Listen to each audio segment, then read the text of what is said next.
So here's 538's projection for who the best teams are.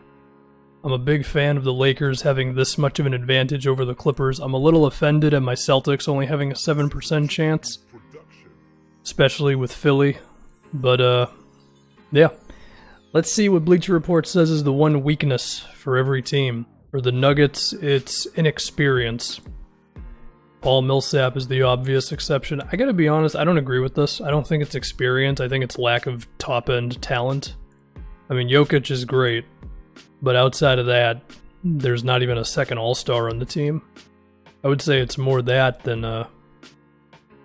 the idea that Denver wouldn't be ready for a situation. I think they just simply wouldn't have the guys necessary to score enough, make enough tough shots, beat enough guys off the dribble, that sort of thing. And we'll see if they can ever get that guy, whether it's either Murray or Michael Porter Jr. become that guy, or they trade for that guy. But yeah, I don't think it's inexperience. I think it's just lack of great players besides Jokic. For the Raptors, a lack of superstar power. Okay, so basically everything I just said about Denver, you could say about the Raptors. Yeah, I mean, if Siakam and Lowry score 20 points a game, then that could be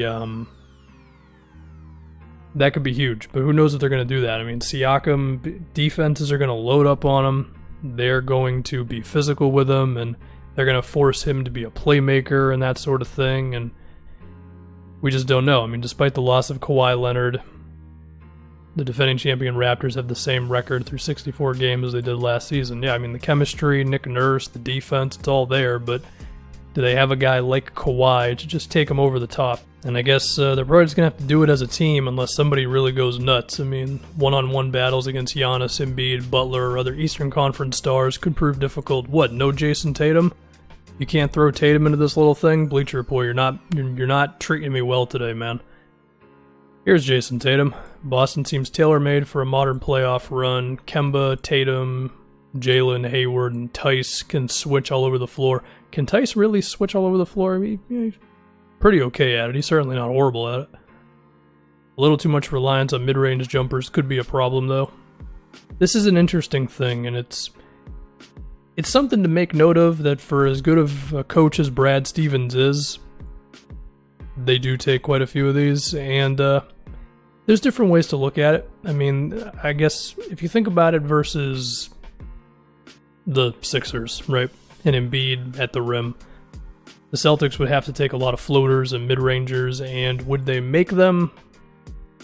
Could be the difference in the series. I mean, maybe they shoot 41% on those types of shots and they lose, or they shoot 46% and they win. It could be that kind of a deal.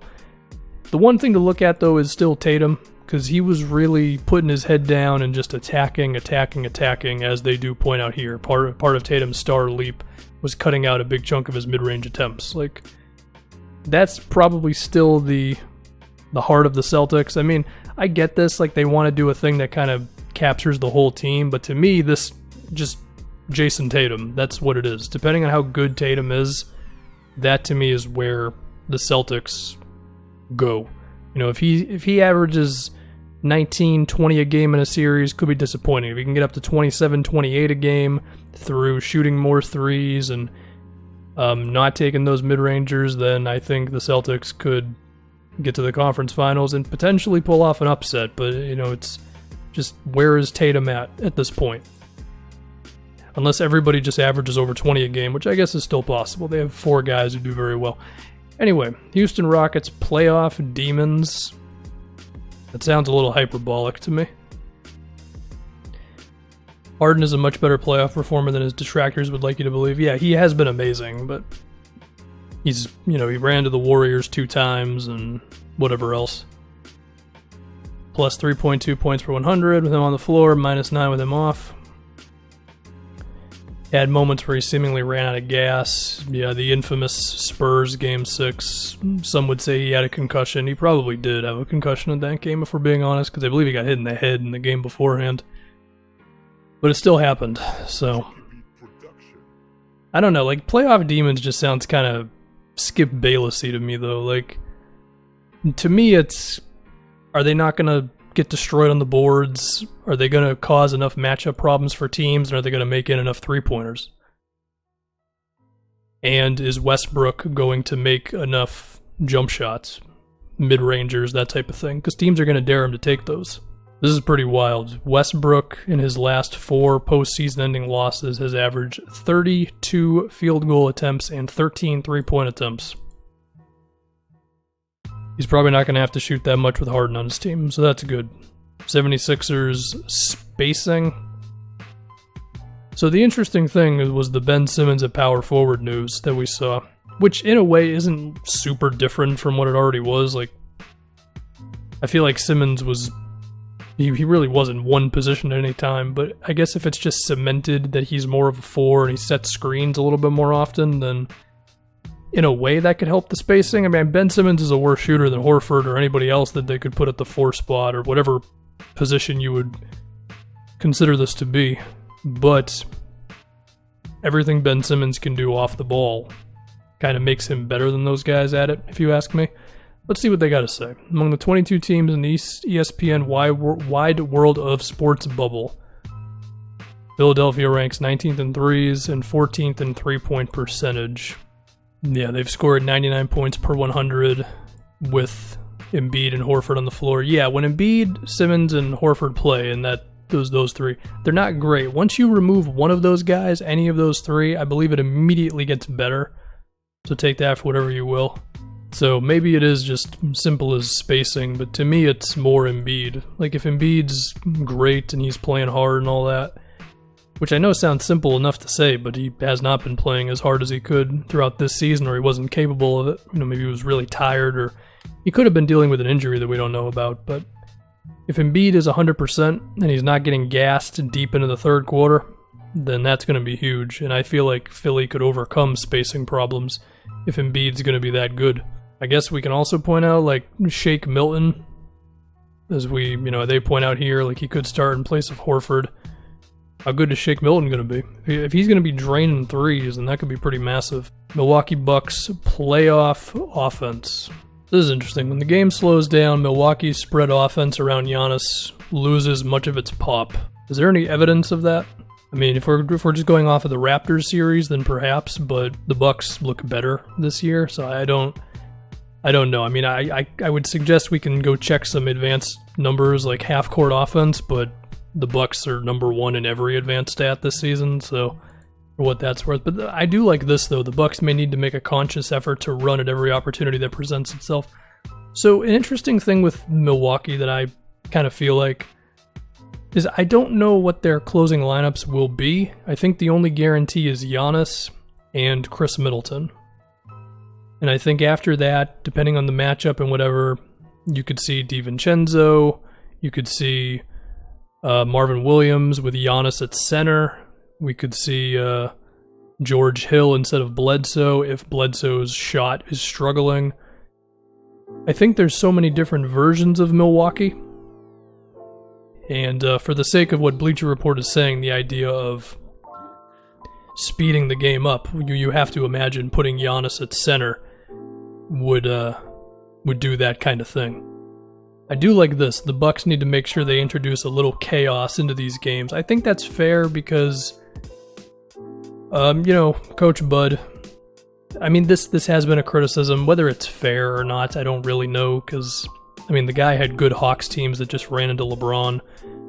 And that Bucks team, I mean, it was a very close series against Toronto. But you can say that Bud doesn't make enough adjustments in the heat of a playoff game, playoff series, whatever. And if the Bucks just find some way to do something different with, like, whether it's something like Giannis at center, then perhaps it could be that chaos that Bleacher Report speaks of. Interior offense for the Clippers. Okay. Here we go again. It almost feels nitpicky to discuss a flaw with the Clippers. Oh my god, I don't hate the Clippers, but sometimes I do. It just seems like the media loves the hell out of the Clippers, man. To the point where it's like, can I get one person who agrees with me that this team is not, like, perfect? They're very good. I think they're one of the 3 teams that can win a title, but, And I guess to speak on that, like, look, the supporting cast, Beverly, Montrez, Lou, Zubac, Morris, Reggie Jackson, Shamet. Here's the thing. Among this whole group of dudes, there's like, who do I trust? Like, Montrez defensively, I don't know. Lou has had more bad playoffs than he's had good playoffs. He was good in the last one, but we'll just say that. I think Zubac is a safer bet than Montrez, even if Montrez is more talented. I don't think Marcus Morris is good. I don't think Reggie Jackson's good. Shamet looked very confident when he was playing deep playoff minutes in his rookie season, so for what that's worth, but I don't know. I've done my Clippers spiel enough times. I don't think they're a perfect team. I think they're going to get pushed in the playoffs by someone who I guess other people wouldn't see coming. But I still think they're going to be in the West Finals. Lakers non-LeBron minutes, that has been a common theme throughout LeBron's entire career. You would mainly look at AD for that sort of thing, but are they going to be able to create an offense for AD in those minutes? Especially now because there's a chance we're not going to have Rondo, and I mean, we could talk about Rondo and how he's not been good this year, but I could picture a world in which Rondo caring a little bit more because it's the playoffs, while LeBron is sitting, getting the ball to Anthony Davis. Like, I could picture that making sense. A couple pick and rolls, that sort of thing. The Lakers fall apart when LeBron leaves the floor. Yeah, it's because the play is give the ball to LeBron, which is a great play. It's the best play that the NBA's had for years now, but it does mean you can have some problems when he's not in there. I wonder if an idea for the Lakers, because I do see Dwight Howard here, what if an idea for them was in the minutes without LeBron, they just made the game as ugly as possible, where like they put AD and Dwight out there, they have a slower pace, and they just kind of win the 7 or 8 minutes of no LeBron by a score of like 7-4. You know what I mean? Like they're like, no one is gonna score for these set amount of minutes. Oh, is that the whole article? Did I go through every team? Yeah, I guess I did. I guess we were only talking about the 8 teams that had a chance. I mean, apologies to OKC and whoever else, Miami, that sort of thing. But yeah, that's what we got.